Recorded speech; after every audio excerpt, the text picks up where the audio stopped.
خواتین و حضرات، ڈرگ ایڈکشن، سبسٹنس ابیوز جو بھی کہہ لیجئے، اس کی جو ٹریجڈی ہے اس کے بارے میں آپ سے گفتگو کا سلسلہ شروع ہوا. اور ہماری سوسائٹی یا دنیا کی کسی بھی سوسائٹی کے جو ناسور ہیں ان میں سے ایک مسلسل رشتہ ہوا ناسور یہ ایشو ہے ڈرگ ابیوز کا.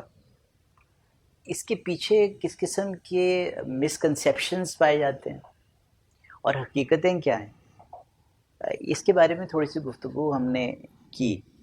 خود یہ کہنا کہ ڈرگ ابیوز ایک صرف سوشل ایول ہے، یہ بھی ایک الگ قسم کی مس انڈرسٹینڈنگ اور مت ہے جو ہمارے ذہنوں میں ہے. ہاں بالکل، اس میں تو کوئی شک کی بات نہیں ہے کہ اس کا ایک بہت اسٹرانگ سوشل پہلو ہے، اور معاشرتی طور پر وہ معاشرے جو کہ بہت ہی گھرے ہوئے ہیں اس پرابلم کے اندر، اس سے ریلیٹڈ بہت سارے سوشل ایولز اور سوشل ڈیفیکلٹیز پیدا ہوتی ہیں. بہت سارے لیگل مسائل ڈرگ ابیوز کی وجہ سے پیدا ہوتے ہیں. مختلف طرح کے جرائم کی بنیاد بعض اوقات ڈرگ ابیوز ہوتی ہے. خود ایک ریکٹ ہے پورا ڈرگ پیڈلنگ کا اور اسمگلنگ کا جو کہ ڈرگز کے ساتھ ریلیٹڈ ہے. تو اس سے جڑے ہوئے بہت سارے معاشرتی اور لیگل اور کرمنولوجیکل ایشوز ضرور ہیں، اس میں کوئی شک کی بات نہیں. لیکن خود ایک انڈیویجول جو کہ ڈرگ ابیوز میں مبتلا ہے، اس کو جب تک ہم یہ نہیں سمجھ پائیں گے کہ یہ ایک بیمار انسان ہے، بالکل اسی طرح سے جیسے کہ ایک شوگر کا مریض ہے یا نیمونیا کا مریض ہے یا کووڈ کا مریض ہے، اس وقت تک بات آگے بڑھے گی نہیں. چونکہ اس لفظ کے ساتھ، ڈرگ ابیوز کے ساتھ جڑے ہوئے وہ سوشل ایولز ہیں اور وہ کرائمز ہیں جن کا بھی ہم نے تذکرہ کیا، تو اس کا یہ مطلب قطعی نہیں ہے کہ یہ شخص جو ڈرگز یوز کر رہا ہے یہ ایک کرمنل ہے. یہ تو یوں ہو جائے گا کہ جیسے آپ ہسپتال میں کام کرنے والے ہر شخص کو یہ سمجھنا شروع کر دیں کہ وہ بیمار ہے. ارے وہاں تو بھائی بہت سارے لوگ کام کرتے ہیں جو ڈاکٹر ہیں، نرسز ہیں، وہ تو بیمار نہیں ہیں. اب ہسپتال میں ہزار قسم کے لوگ ہیں، اب سب کو مریض تو نہیں قرار دے دیں گے نا، اگرچہ وہ اس کا ہاسپٹل کا حصہ ہے. تو یہ شخص بھی اس لنکڈ تو ہے اس سارے ایشو کے ساتھ، ڈرگ پیڈلنگ اور کرائمز جو اس کے ساتھ لنکڈ ہیں. لیکن یہ خود جب اگر ہم چاہتے ہیں کہ اس کی مدد کی جائے اور اس کو اس دلدل سے نکالا جائے جس میں وہ پھنس گیا ہے، تو پھر ہمیں جس رویے کی ضرورت ہوگی اس رویے کے بارے میں یہ ویڈیوز بنانے کی جسارت کر رہا ہوں، کوشش کر رہا ہوں. اور اس میں کچھ سائنسی پہلو بھی ہیں جو آپ کے گوش گزار کرنے ہیں، اور کچھ رویے بھی ہیں جو کہ آپ کے سامنے لانے کی میں نے ضرورت محسوس کی ہے، بہت ہی درد کے ساتھ، بہت تکلیف کے ساتھ، کیونکہ یہ جیسے میں نے عرض کیا تھا کہ ایک بہت بڑا ایشو ہے جو میں نے اپنے بہت سارے سال جو سائیکائٹری میں اس میں دیکھا کہ کچھ بھی نہیں کر پاتے ہم اس مریض کے لیے. اب اس میں جو پہلا نقطہ میں آپ تک پہنچانا چاہتا ہوں وہ یہ ہے کہ ڈرگ ابیوز کو ایک نئے انداز سے دیکھنے کی کوشش کرنی پڑے گی مجھے اور آپ کو. ان ویڈیوز میں جس پرسپیکٹیو کو لے کر یا جس اپروچ کو لے کر میں چلوں گا وہ میں آپ کے سامنے شروع میں ہی رکھ دوں. اور وہ اپروچ یہ ہے کہ ڈرگ ایڈکٹ وہ ایک ایسا شخص ہے جو کہ مسلسل ایسے سبسٹنسز کا استعمال کرتا ہے جس سے کہ اس کے اندر ان سبسٹنسز کے لینے سے نفسیاتی طور پر اور جسمانی طور پر کچھ چینجز آتی ہیں. یہ جو چینجز آتی ہیں یہ وقتی طور پر پلیزنٹ چینجز ہوتی ہیں، یعنی اس کو اچھا فیل کراتی ہیں، لیکن جب اگر بڑھتی جائے وہ صورتحال اور وقت گزرتا جائے تو وہ ان پلیزنٹ ہو جاتی. کچھ عرصے کے بعد یہ جو پلیزنٹ ہونے کی کیفیت ہے یہ اتنی زیادہ ہو جاتی ہے کہ وہ ہر وقت یہ کوشش کرتا رہتا ہے کہ میں اس پلیزنٹ کیفیت کو دوبارہ سے محسوس کروں، اور اس کے لیے وہ اس ڈرگ کو بار بار استعمال کرنے کی کوشش کرتا ہے. تو یہ دو پہلو ہو گئے. لیکن اس کا ایک تیسرا بڑا انٹرسٹنگ پہلو ہے، وہ یہ ہے کہ جب وہ ایک خاص مقدار میں اس سے کنزیوم کر لیتا ہے اس ڈرگ کو اور پلیزنٹ فیل کر لیتا ہے، تو پھر کچھ دنوں کے بعد اس کو اس مقدار سے زیادہ مقدار استعمال کرنے کی ضرورت پڑتی ہے تاکہ وہ اتنا ہی پلیزنٹ فیل کرے یا اچھا فیل کرے جتنا اس نے پچھلی دفعہ 1 گرام وہ ڈرگ لینے سے فیل کیا تھا، اب اسے 2 گرام کی ضرورت پڑے گی۔ پہلے اس کو 1 پیگ سے وہ خوشی نصیب ہوئی تھی یا وہ اچھی فیلنگ ہوئی تھی، اب اسے 2 پیگ چاہیے۔ پہلے اس کو 1 ٹیکہ چاہیے تھا کہ جب وہ نس میں لگاتا تھا تو بس ہر طرف چین ہی چین اور سکون ہی سکون محسوس کرتا تھا، اور اب اس کو 2 ٹیکے چاہیے، تب جا کے وہ اس کیفیت کو پہنچ پاتا ہے جس کیفیت کو وہ حاصل کرنا چاہتا ہے اس ڈرگ سے۔ یعنی ایور انکریزنگ ڈوز چاہیے اس کو وہ پلیزنٹ فیلنگ ہونے کے لیے۔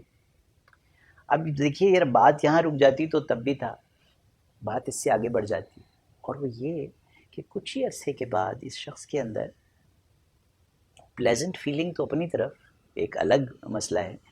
اگر وہ یہ ڈرگ ایک خاص وقفے کے بعد نہ لے تو وہ بہت شدید عذاب اور تکلیف محسوس کرنا شروع کر دیتا ہے، جو عذاب اور تکلیف اس کی جسمانی اور ذہنی ہوتی۔ تو راحت بھی اس کو جسمانی اور ذہنی ہوئی تھی، اور اب جو تکلیف شروع ہوئی ہے اس ڈرگ کے نہ ملنے کی وجہ سے وہ بھی جسمانی اور ذہنی کیفیت ہے۔ تو پھر وہ اتنی انپلیزنٹ کیفیت ہوتی ہے اس ڈرگ کے نہ ملنے کے لیے کہ اب تو اس کا جسم ٹوٹنے لگتا ہے اور نہایت نڈھال محسوس کرتا ہے، اس کو لگتا ہے کہ میں اپنے ہاتھ کو ایک جگہ سے دوسری جگہ نہیں لے جا سکتا جب تک کہ میں وہ ٹیکہ نہ لگا لوں، جب تک میں وہ سنف نہ کر لوں، جب تک میں وہ پیگ نہ لے لوں، یا جب تک وہ میں اسموک نہ کر لوں وہ نشہ جو مجھے چاہیے۔ تو یہ جو کیفیت ہے اب یہ ڈپینڈنس کی کیفیت پیدا ہو گئی، اور اس کو ہم ڈرگ ایڈکشن کے زمرے میں لے جائیں گے، کیونکہ اب اس کے اندر یہ ہونے لگا کہ وہ ان پلیزنٹ احساس کو ختم کرنے کے لیے اب اسے استعمال کرنے لگ گیا۔ تو شروع کہاں سے ہوا تھا؟ راحت کا سامان تھا یہ جو ڈرگ تھی، اور اب کیا ہے؟ اب ایک خوف اور اندیشے میں مبتلا ہو گیا ہے کہ اگر میں نے اس کو اس پرٹیکولر موقع پہ ایک خاص وقفے کے بعد اسے استعمال نہ کیا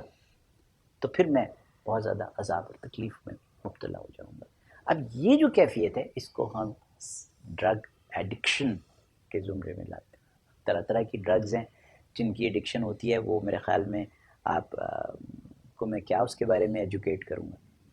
تو یہ جو ساری کیفیتیں جب آپ ملائیں تو پھر آپ کو یہ پتہ چلے گا کہ یہ جو ڈرگ ابیوز کا جو مسئلہ ہے یہ گمبھیر مسئلہ ہے، اور اس کے اندر بہت سارے نفسیاتی، ذہنی اور جسمانی پہلو ہیں، اور اس کے اندر وہ جو ڈرگ کی پراپرٹیز ہیں ان کا بھی ایک رول ہے، جو انسان کی شخصیت ہے اس کا بھی ایک رول ہے، ان دونوں کا ایک انٹریکشن چل رہا ہے۔ اب یہ جو رشتہ بن جاتا ہے جس کا میں نے آپ سے ذکر کیا، ڈرگ ایڈکشن کا اور ڈرگ ایڈکٹ کا، یہ آگے 3 حصوں میں تقسیم ہو جاتا ہے۔ یہاں سے آگے 3 طرح کے ڈرگ ایڈکٹ ہمیں دیکھنے کو ملتے ہیں معاشرے میں۔ ایک وہ لوگ ہیں جو ایڈکشن میں تو ہیں لیکن کسی نہ کسی طرح سے وہ اپنی زندگی کے کاروبار کو چلا رہے ہیں ڈرگ ایڈکشن کے باوجود، یعنی یوں سمجھ لیجئے کہ یہ معاشرے کے اندر اپنی زندگی کے کاروبار میں، گھریلو معاملات میں کسی نہ کسی طرح سے ڈرگ ایڈکشن کے باوجود چلتے جا رہے۔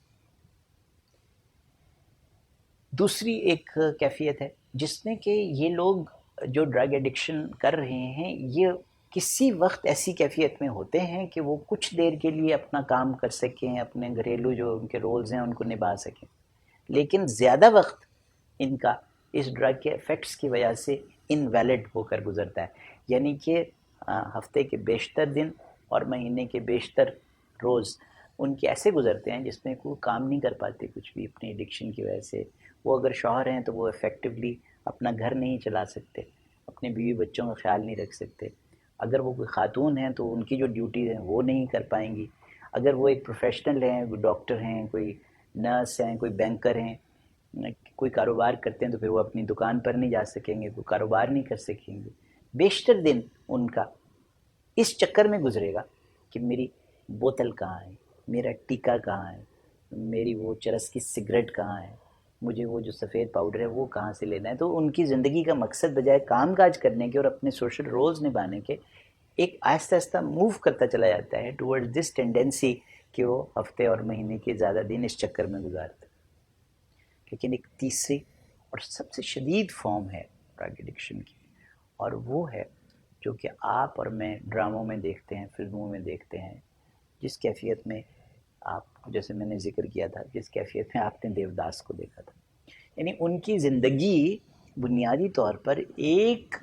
ون پوائنٹ ایجنڈا ہوتا، صبح دوپہر شام رات،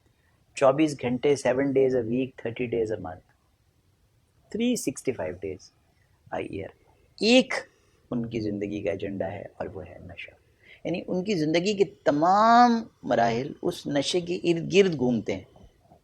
اس کے ارد گرد وہ چل رہے ہیں، اس نشے کے ارد گرد۔ وہ صبح اٹھتے ہیں اور سب سے پہلے یہ سوچتے ہیں کہ میں نشہ کیسے حاصل کروں، میں کیسے ان پلیزنٹ جو اس کی کیفیتیں پیدا ہوتی ہیں اگر وہ مجھے نہ ملا میں اس سے بچوں، میں کیسے تھوڑی سی دیر کے لیے کچھ راحت حاصل کر سکوں۔ ان کو نہ تو اس کے بعد اس کیفیت میں نہ ان کا کوئی رشتہ رہتا ہے، نہ ان کا کوئی ناتا رہتا ہے، نہ ان کا کوئی دوست رہتا ہے، نہ ان کا کوئی دشمن رہتا ہے۔ ان کی زندگی کا صرف پرائم پرپز اور سول جو مقصد ہوتا ہے زندگی کا وہ ہوتا ہے یہ ڈرگ آف ایبیوز جس کے ارد گرد ان کی زندگی گزرتی ہے۔ یہ ہے وہ شخص جس کے بارے میں ہم یہ ویڈیوز آپ تک پہنچانے کی کوشش کریں گے۔ مقصد اس کا ایک ہی ہوگا کہ اس کے بارے میں، اس ایشو کے بارے میں، کہ یہ شخص کیا واحد شخص ہے جو اس کا ذمہ دار ہے، یا اس کہانی کے پیچھے بہت سارے اور کردار بھی ہیں جو میری اور آپ کی نظر سے اوجھل ہیں۔ ان ویڈیوز کا مقصد صرف ایجوکیشن نہیں ہے بلکہ کچھ ایسے پرسپیکٹو آپ کے سامنے لانے کی میں جسارت کروں گا کہ جو آپ کی نظروں سے اوجھل ہیں، اور مجھے اس بنیاد پر کہ بہت اس کو اسٹڈی کرنے کا اور گہری نظر سے دیکھنے کا موقع ملتا ہے، تو میں ان کرداروں کو آپ کے سامنے لانا چاہتا ہوں اور ایک ایک کر کے ان کے کیریکٹرسٹکس کو آپ پر واضح کرنا چاہتا ہوں، تاکہ ہم جب اسٹریٹجی بنائیں، کوئی پالیسی بنائیں، اور اگر ہم مدد کرنا چاہیں ڈرگ ابیوز کے پیشنٹس کی، تو پھر یہ کانسیپٹس اور یہ اسٹریٹجیز بناتے ہوئے یہ تصورات جو آپ تک پہنچانے کی کوشش کر رہا ہوں یہ واضح ہو جائیں۔